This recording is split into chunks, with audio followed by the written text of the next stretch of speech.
मामाला जायचं होतं निंबोरीला आणि मी नेऊन सोडलं गोळेगाव पर्यंत। रामकृष्ण हरी मित्रांनो, मी मंगेश सपकाळ। सकाळचे 10 वाजले होते। मामा गडबड करत होते त्यांच्या गावी जाण्यासाठी। अश्विनी म्हणे माझ्या पप्पाला गोळेगाव पर्यंत नेऊन सोडा। मग काय मामा तयारच होते। निघालो मग वाटी लावण्यासाठी बाहेर सर्वजण आले होते, पण आमचा भोप्या म्हणजे शिव मुलांसोबत खेळत होता, म्हणजे त्याच्या छोट्या छोट्या मित्रांसोबत। मग काय त्याची आई त्याला घेऊन आली। बाबा निघाले होते ना भूर, आमचा भोप्या पुन्हा पळाला।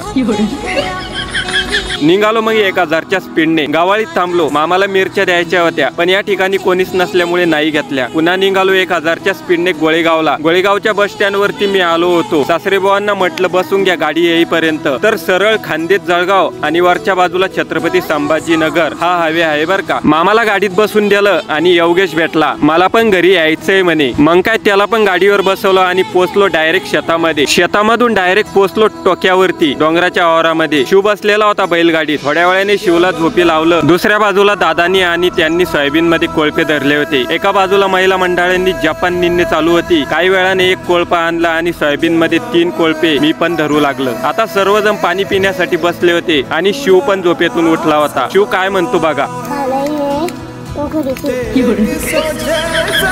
फवारणीसाठी ड्रम घेऊन मी खालच्या शेतामध्ये आलो होतो। ड्रम भरून आता डायरेक्ट आलो होतो घरी। आता झाली होती रात्र। शुरती शिव आणि मी आलो होतो बस स्टँड वरती। मस्तपणे रगडा खाऊन घेतला आणि शिवने शुरतीने पाणीपुरी खाऊन घेतल्या। घरी आलो आणि मस्तपणे आता व्हिडिओची एडिटिंग करून घेतली। चला मग व्हिडिओ आवडला तर फॉलो नक्की करा। चला पुन्हा भेटूया।